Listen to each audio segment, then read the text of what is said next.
right, I have a 2018 Toyota 4Runner limited trim. This is the original rear bumper right here. As you could see, I just took it off, and I'm not gonna put a video about how to remove it. There's so many videos out there. Overall, the process is really straightforward. It's just a lot of bolts there and underneath, especially where the mudguard meets the other rear wheel housing there. Anyways, if you YouTube it or Google it, you'll find so many of those there. So I already removed everything, and what I want to do is actually replace this original limited rear bumper with a non-limited SR5 and others rear bumper. Overall, it seems to be very feasible. The only challenge I have here is making new holes on that non-limited rear bumper. Hopefully I'll manage to do that. When I was actually examining these original holes here, they seem to be kind of manually cut. I don't know, somewhere in the Toyota factory. They're not as clean as you could imagine. Not sure why, but you know, it is what it is. So, and here is the sensor right here. It's a strip that, you know, kind of hooks up from the back like that inside, you know, of course, the bumper. And these sensors go through the holes through some sockets that I have removed already, kind of plug and play in a way. But surprisingly, they were more delicate than I thought. So be careful if you ever decide to do a project like this. And as you could see here, I put some of the parts back here that were hooked up to the rear bumper. I actually removed them after I removed the whole bumper at once. This is the extra mudguard, and I'm on the rear right. Actually, sorry, the driver's side rear here. So this is the, you know, that hanging mudguard. There's another piece here. It's also called mudguard, at least based on what I researched. I'm sure there could be a better terminology or name for it. So for the non-limited trim there, you are actually going to skip this piece because the mudguard come as a whole, like one piece connected together, like this, you know. So I can show you. So here is the non-limited mudguard, rear mudguard. It's one of them. And you can tell it all comes at one piece, which is more convenient. As I was, you know, researching to get to figure out what the equivalent parts for the non-limited for that rear bumper, actually this piece caused a lot of confusion. I actually, with the help of the dealer, they told me that's, you know, they even struggled actually trying to figure out the difference, because I told them I need rear bumper assembly, you know, for everything else but the non-limited. They're nice. They worked with me because they normally ask for a VIN, but I told them what my project was. So yeah, that's one piece. So that will save you maybe 50, 60 bucks actually. I'm glad that I bypassed this piece here. Yeah, the limited actually has a much smaller, whatchamacallit, you know, let's call it the hanging mudguard right there. And this is the non-limited. I actually like the looks a whole lot better on the unlimited here. So yeah, the other part you would need, which is a little bit pricey, is this piece right here. And I'm gonna put the description and names or part numbers in the description under the video here. So they're loose because I already unscrewed everything. So yeah, so you need another one compatible with the unlimited there, like this, and I got it already. And you would need just a simple unlimited OEM mudguard that you see over there. So you pretty much won't be able to salvage any of these extra parts from the limited here, with the exception of this little piece. It's easy, it's kind of, there's a clip, you kind of loosen it, you remove it, you pops it out, and you transfer it to here. This is where your lock for the rear hatch door kind of goes in there, the actual lock, whatever name it's got. So yeah, that's the only piece I was able to salvage. Oh yeah, and of course the strip, the electrical wire for, and the sensors for the rear end backup sensors. Again, the only thing is I'll have to figure out a way to make super clean holes here. It's probably the only real challenge here. There's a head-to-head comparison of both rear bumpers on the 2018 4Runner. However, this is the limited trim right here, the white one. You could see the little damage there and here, which eventually prompted me to go ahead and change or retrofit the trim, because I don't like the limited trim at all. So that's the non-limited. They're all the same across all 5th generation. This extra cover, or valance, if I'm pronouncing that correctly, comes on the Pro, TRD Pro, and the, what is it called, off-road something package. It doesn't come on regular SR5s, just so you know. Everything, like I said, seems to be okay, manageable. The only serious challenge for me will be making some perfect holes on this non-limited rear bumper, apparently.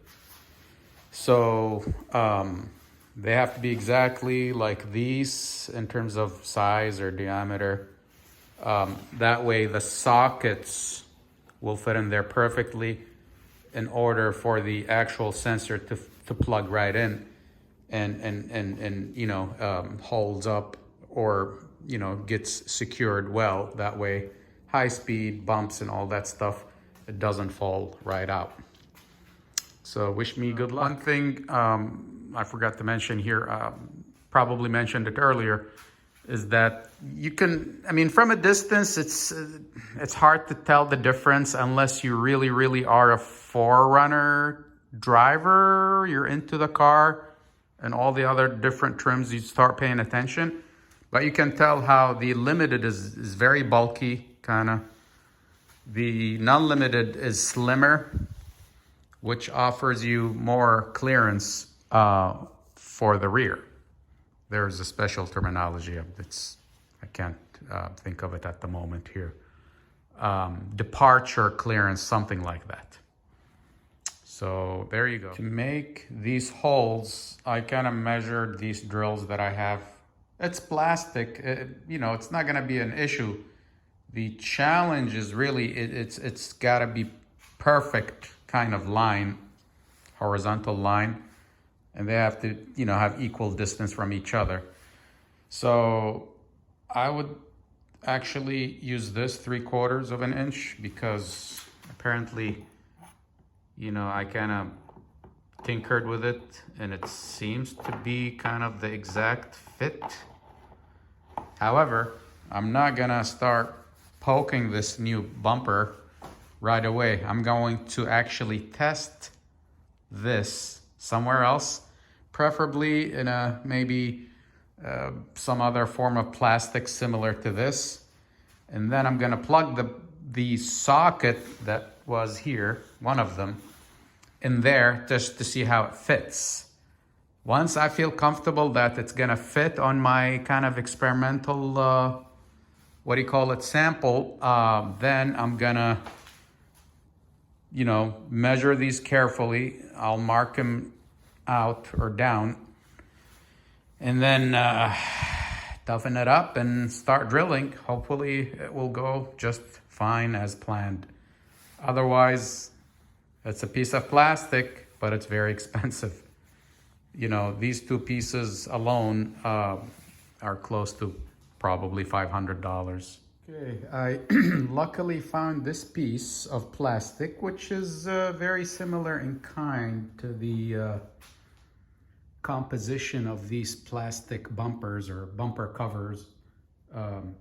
So what I'm gonna use this piece of plastic is to test the drill bit, so I could make new drills on this non-limited rear bumper. So these sockets or plugs can fit right in there, just like how they fitted in the original bumper. And this is where the actual sensor goes inside and rests there, or, from the back of the, from the inside of the bumper. So yeah, I hope it goes well. Yeah, but I'd rather tinker with some, what do you call it, scrap plastic before I actually start drilling on this expensive bumper. I'll let you know how it goes. And as mentioned earlier, it seems to be a 3/4 of an inch drill bit. Please forgive me, I don't know what the exact technical term of this type of a bit, but it's the one that you use for drilling wood. So I eyeballed it earlier, and from what I can see, it kind of fits exactly the same size here. So let's actually drill on this piece of plastic and see how it goes. Here's my practice drill. It's actually surprisingly super clean, a lot better than the original there. So let's see if the socket for the sensor is gonna fit here. Here's the socket for the sensor, and let's see. A little tight, but wow, look at this. That's not too bad. And this is where the sensor goes from the back. I think it's gonna work out. All right, and as one double check or final check to see, if the holes line up in terms of size. I mean, I already tested the socket, it looks fine. So here, I don't feel any slack or any excess, so which tells me that it's good to go. All right. Okay, so what I'm about to do now is I need to secure this valance, the extra cover. But apparently you would need 14, they call them retainers, that's the official name. And this is the part number for them. It's for the outside molding. So basically these clips or retainers go like in there from the inside. You'll see the eyes of this molding, popping in there, and all you gotta do is take this clip or retainer and, kind of push it through the eye. A quick important update. I actually had to exchange the other bumper that was supposed to also have the valance that you saw earlier. The problem is when I was getting ready to make new holes, and I realized that the valance was creating so much void, so the sockets would not really have enough of a, what do you call it, slack to reach to each of the sensors from the inside of the bumper. So unfortunately, I had to kind of switch gears here. And I got the bumper, the unlimited bumper that doesn't come with the Valence. It's the same shape and design, except the other bumper has some kind of holes already pre-cuts. So that way you can, you know, kind of plug in the Valence over there. So anyways, and what you see here, actually, in order for me to be able to measure some professional, to measure, what do you call it, professionally measure, sorry, the new holes for the sensors, unfortunately, the unlimited do not come with, you know, pre-holes or pre-cut holes or whatever. So what I did, it's very difficult. I'm no engineer. I don't have any special measurements or 3Ds or whatever. So what I did, I just picked these magnets from Home Depot. That way I can visually sort of eyeball things and measure as best as I can, you know. But I think these serve perfect marks of where I want to make the holes. And they are basically, you could see here, two-sided, you know, plus and minus or whatever. And yeah, I had to improvise.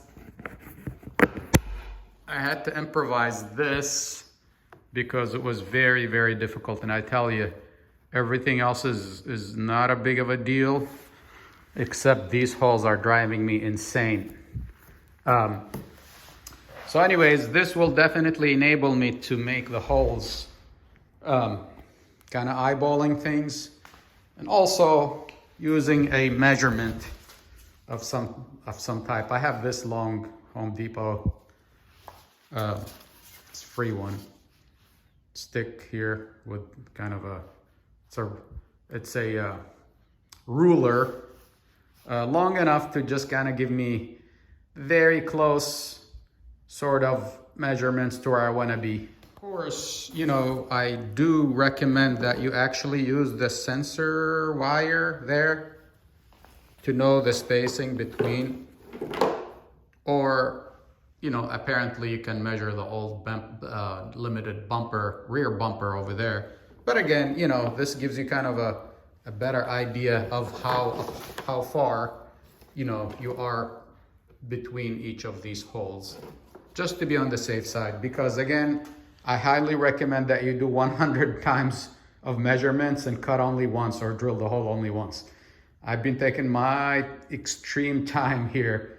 So again, I don't want to spend another maybe $300 for this piece of plastic.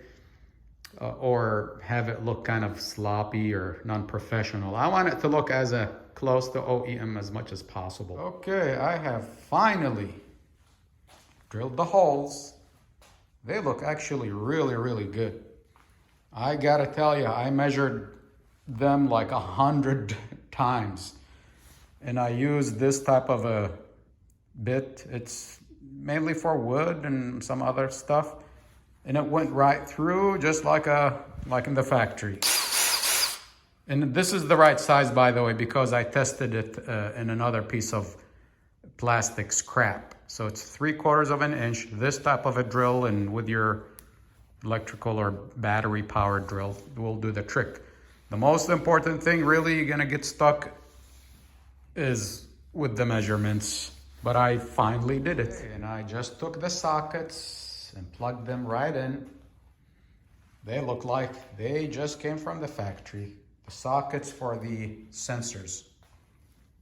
Beautiful, beautiful. Toyota for sure should definitely hire me. I have successfully attached the harness of all 4 senses, as you could see. 1, 2, 3, 4. It was a big success, I must say. It actually turns out to be a lot much better than I anticipated, you know. So that's the old bumper, the limited bumper. It came already with the holes. But I, don't really like that trim, as I repeatedly stated, for the, the limited of all 5th generation 4Runners.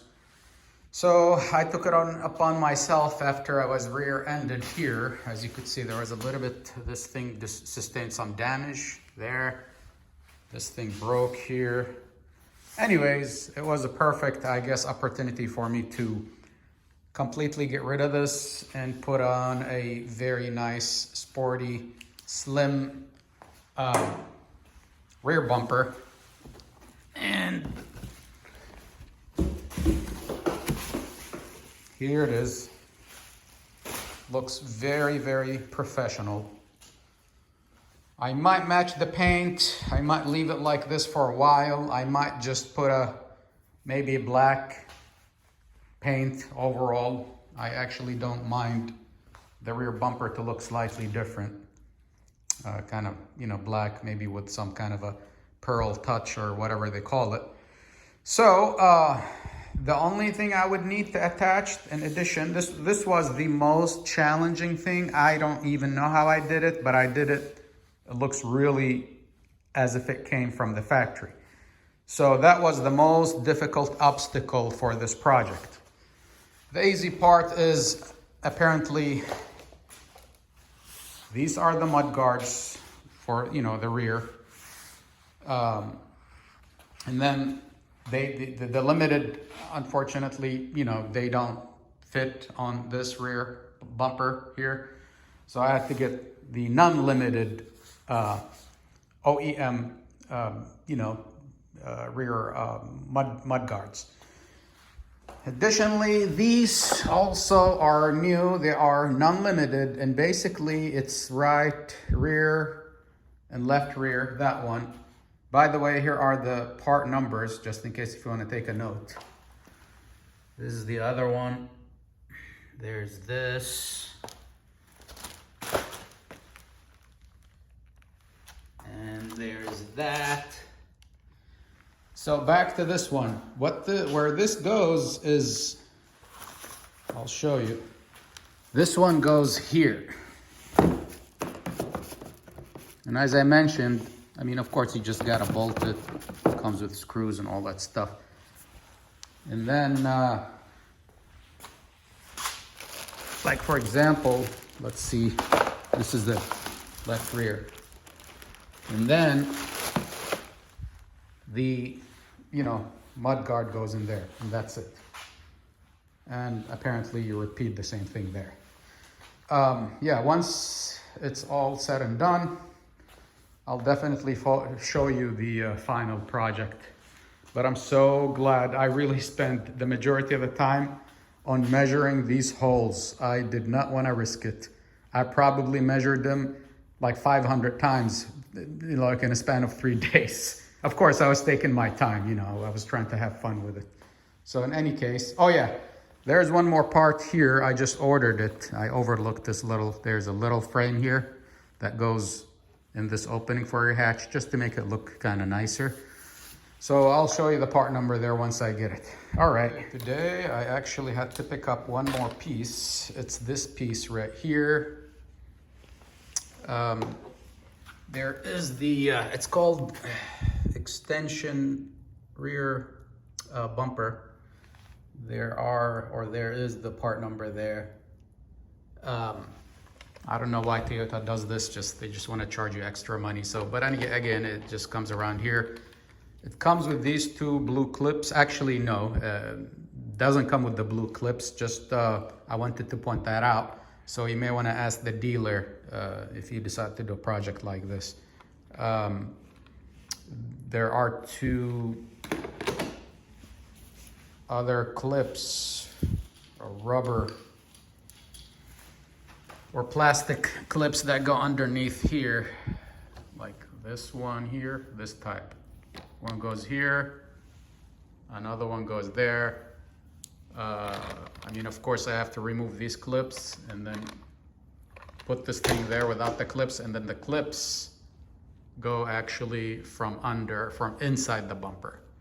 So anyways, yeah, I guess it looks nice, but I just was hoping that it comes as one piece. I don't see the point why it comes. As you could see here, these are the two blue clips I mentioned to you. This is from the inside of the bumper, and these are the other two clips here. And that's how it looks from the outside. Okay, here we go. We just placed the rear bumper cover there. We're still gonna have to screw things up or screw things in, but yeah, you could see the sensors are there. This is, as you know by now, is a non-limited rear bumper cover. We retrofitted it to fit on top of a limited.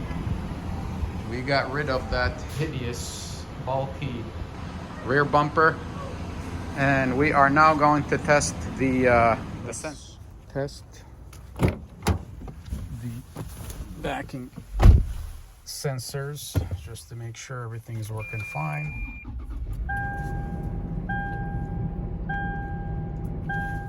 All right, I'm gonna move it to the rear actually. And yeah, it is beeping, ladies and gentlemen.